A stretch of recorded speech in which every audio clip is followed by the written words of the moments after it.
welcome to another insightful episode of The Nation. I'm your host, ELANE, and today we're turning our attention to a topic that's vital to Malaysia's future: how our nation is establishing itself as a regional growth engine and innovation hub.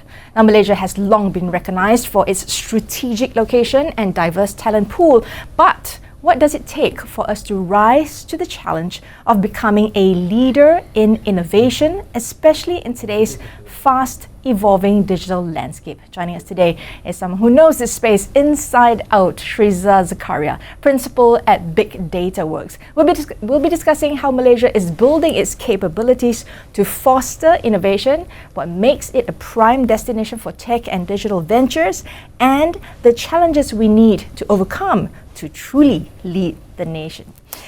How are you doing?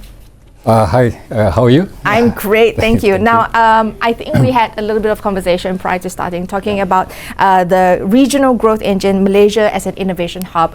It's no small task. There are a lot of competitors in the region, and everyone's racing to that. I don't think there's even a finish line. It's literally a moving goalpost each time. So let's jump into the first question, and let's tackle this head on. The world is changing at such a rapid pace at this point of time, and businesses have to quickly adapt, and we've seen some of them adapt super quickly, but there are those that are still struggling in that process. Now, what are the key areas that business leaders need to get right in the near future? What are the things they need to focus on, SHERIZA? Right, first of all, thank you for having me. It's always a pleasure to be here.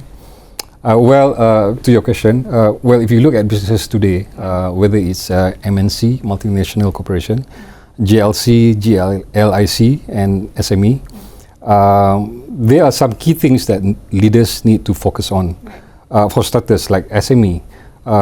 SME actually make up about 98.5% of businesses in Malaysia. And what we are seeing is a struggle to keep up with digital transformation. When I say digital transformation, we are talking about embracing the technology, using data, and most importantly, adopting artificial intelligence and automation. So the reality is talent acquisition and getting digital tools in place are two biggest challenges. For example, AI is a massive trend globally. But if you look at Malaysia, this is in my opinion, the adoption rate is pretty low, especially among the SMEs. So why is this so? That's why I think we need more awareness needed, especially on the benefits of AI, and because even using basic AI tools like ChatGPT, Canva, Copilot can make a huge difference for the SME. I mean, take ChatGPT as an example. That's just an unbelievable tool that's made available to the entire world. I can't say enough about it, but I think a lot of people, if I may jump in, has this perception that I don't know how to start, I don't know how to use it, but these are readily available. They're even available free if you don't want to have a paid version, but the paid version will sort of like jumpstart you to another level. Right, exactly. I'm sure you're using ChatGPT and us too, and it's used widely by students, of course, tech companies and even businesses worldwide.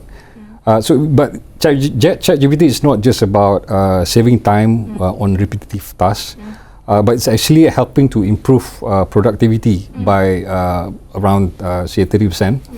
And it also pushes people to think critically. Correct. Because asking the right question, ELANE, it is a skill that not many have. And I think this is where AI can help foster, because this is the era of artificial intelligence revolution, like the internet revolution 30 years ago. And I strongly believe we need to embrace it. We need to be the early adopters. Otherwise, we will be left behind. No, exactly. And then, I mean, we talked about this with a lot of people with regards to, what's coming, what's the future. No longer people are talking about AI replacing jobs, but we will have to have, currently, of course, everybody's talking about prompt engineers, right? You need to know how to prompt those AIs as well.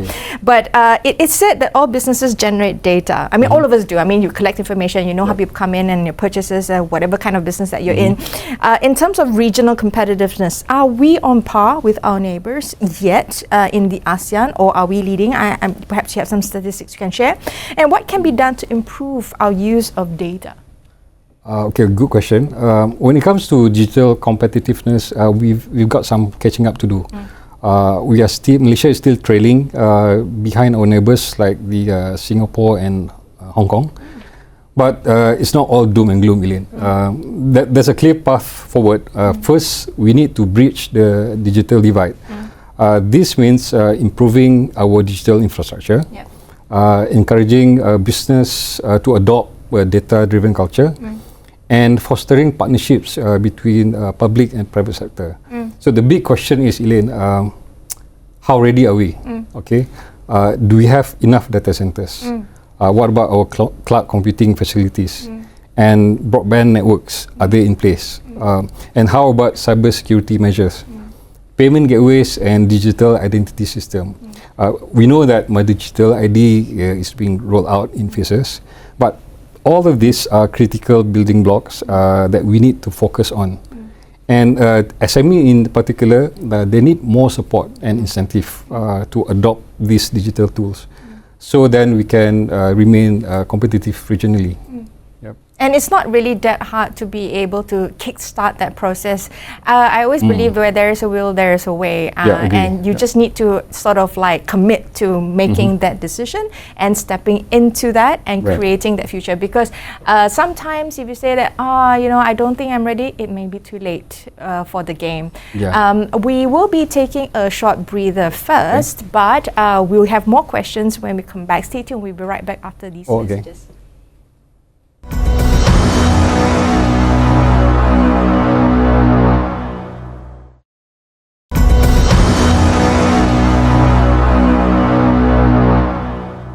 Hello, and thanks for staying with us on The Nation. You're still with me, ELANE, in the studio. I'm speaking to SHERIZA ZAKARIA. He's a principal at Big Dataworks. And today we're discussing the regional growth engine, which is Malaysia as an innovation hub.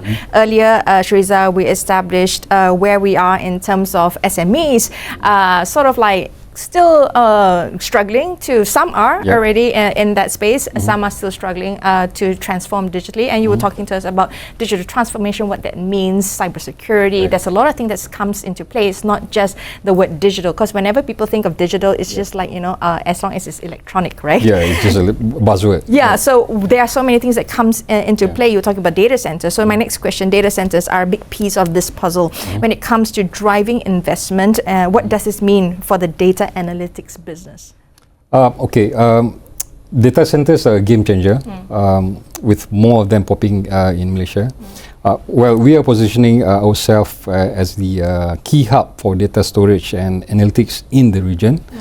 And this is not just about storing data, it's about enabling the local businesses to access to these advanced analytics tools, which is not accessible and not affordable today.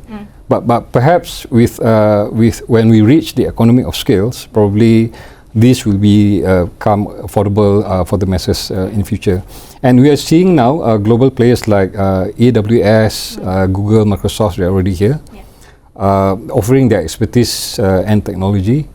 And this is a massive progress for our business.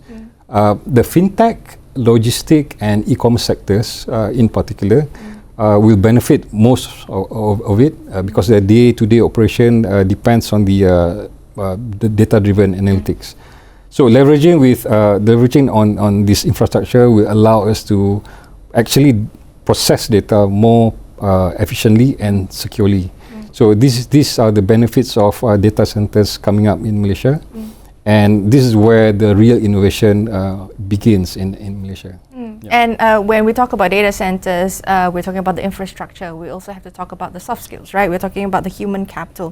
What is the current state of our human capital here in Malaysia? Should the next generation of talent going through universities be more data driven? I'm not just talking, I would also like to focus not just on those that are in educational institutions or in the sort of school going age, but also as a whole, as Malaysians, for us to be prepared to still stay competitive. It doesn't matter whether you're 20 or you're 40 or 60, there's still an opportunity for you to be able to be upskilled or be knowledgeable or be exposed to this. So what are your thoughts on this? Well, when we talk about the future workforce, it's clear that we need serious upskilling across the board. If you want to be ready for digital economy, we need to start at the source. I would say we should be looking at high schools, universities, but also we have to focus on the labour market as well. Talent development initiatives like MDEC upskilling programs are crucial to boost national productivity.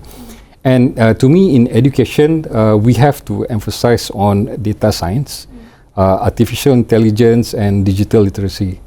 If I may break down what digital literacy is all about, it is not just about using a basic computer. So it's about navigating the internet, ability to use the communication tools like email, WhatsApp, collaboration platforms, and actually creating digital content, understanding cyber security, and analyzing data, understand the data and how to interpret the data. So these are all the skills required. And the real important skill of it all, to me, is critical thinking and online etiquette. And if we can integrate all these skills into our education system, we'll be much better equipped for the demands of the workforce in the future. That's my opinion. I think ChatGPT has quite a few of those pointers down. The online etiquette is sort of sorted in terms of, you know, the understanding and also research and critical thinking. It allows, because it's got so much data and information that's able to glean from across the globe on the internet and be able to present it in more of a succinct, and you are able to summarize those information. So there's a lot of tools available out there for us to be able to use and to upskill our workforce, our citizens, in order for us to be more literate, as you mentioned, in terms of digital literacy. Now, can data science, let's talk about data science and related competencies, be taught in TVET institutions? And does this happen in other countries? So what are these kind of competencies that we're looking for? Well, I believe data science need to be a core part of the TVET programs. If you look at countries like Singapore and Germany, they already integrated the data literacy at the vocational level. And it's paying off. What we need to do in Malaysia today is the same thing, so that a broader population can have access to high demand skills. And you know, TVET institutions, policymakers, and education ministries, they have a monumental task, because they, by teaching data science at the vocational level, we are not just preparing people for the jobs today, but we are preparing them for the future as well. ELANE, I had the privilege to travel recently, meeting and learning from our partners in Finland, Iceland, Thailand, and even Indonesia. But from my observation, I see every country is gearing towards a data-driven nation. But we should be optimistic, because we are not that far off. So we should be proud of ourselves. Because the current government, Madani, today is putting digital transformation as our national agenda for growth. And when I see that what we do in our company is actually the same and similar as what other countries are doing. So I guess we are not that far off. Yeah. We need to be proud of ourselves. I think we have done well. I think a lot of times we underestimate our capabilities and sort of maybe overestimate sort of external sources. But I think if I look back at COVID, and how we handled it. We handled it really well too at that point of time. And looking back, a lot of things that we have learned, we were ready to be able to adapt. So I think what you mentioned earlier, one of the key points of what we're looking for is critical thinking, because learning about what is relevant now is no longer relevant when they graduate in the future. But they need to be able to have application. They can apply their critical thinking to be able to create solutions for whatever challenges that comes when they are ready for the workforce, especially when you're talking about university students or those who are in sort of like tertiary education.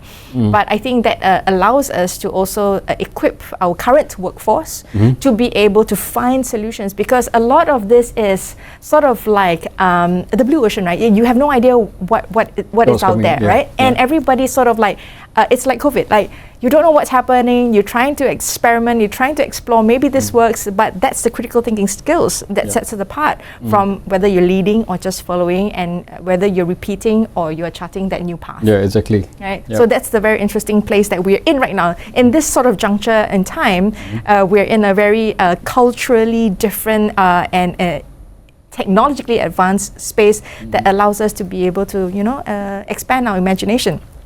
Now, on this question, looking at the actual data. So we talk about data centers, we talk about having data, right? Data is one thing, but the actual data, having it in hands, another thing entirely. What are you going to do with that? So data is data. It doesn't mean anything until you make something out of it. How are businesses able to protect their data? That's one. We're talking about protection, because a lot of things that are happening now freely, how secure are they? We don't know. And why is this important when trying to build a data-driven business, and especially with our ambition to be the data center or data hub in Southeast Asia?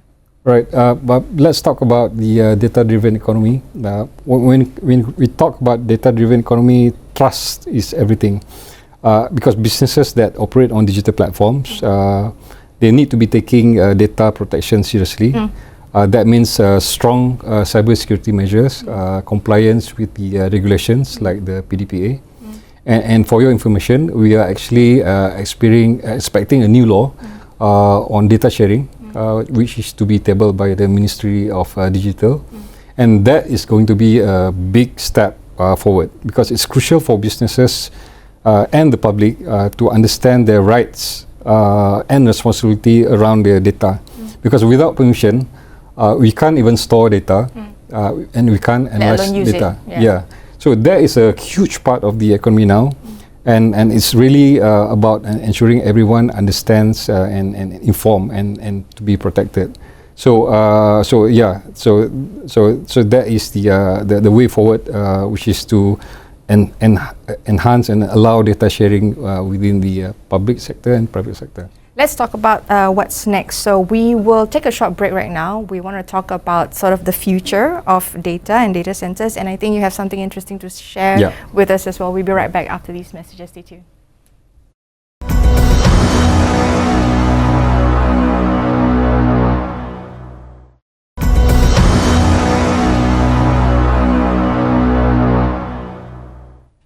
Welcome back on The Nation. You're still with me, ELANE, NOOR, Abdullah. And today we're speaking about regional growth engine Malaysia as an innovation hub. In the studio with me, SHERIZA ZAKARIA, principal at Big Dataworks. SHERIZA, we covered a lot of points earlier with regards to our preparedness. Now, I think we sort of like ended at the topic of data privacy, and we're talking about PDPA, and that's setting us up with something that's being announced by the government as well.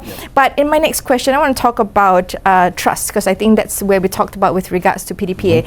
When we talk about trust, so many systems require passwords and verifications. We all know this bane of existence, right? You constantly forget passwords. I have like 1,000,001. I don't even remember how many I have. Does this make the process a burden on consumers? And can we look to new technology to improve this process? And is there really a way that is really secure? Okay, let's be honest, ELANE. How many passwords do you have? Too many. I can't even remember. I think forget password is like my constant friend, because even my Starbucks I can't remember. So probably too many, right? And keeping track of this password is like a nightmare. Yes. And sometimes you have to even reset those passwords all the time. once in a while, like in my office, we have to reset every 3 months. Yes, correct. And I hate it very much. Because then you forget, you have to remember a new one. Yeah. Because I believe everybody has run out of alphabet, numerics and symbols to create new password. Whatever the combinations are. Yeah, of your own nicknames. Yeah. But we are not stuck in this because there are new technologies like biometric authentication and blockchain-based identity system, which are offering a better alternative. You know, platforms like My Data Plus Passwordless are already exploring ways to eliminate the need of password entirely by using like QR codes, OTP, TOTP. These are the technology that is streamlining the security measures and make it easier for consumer.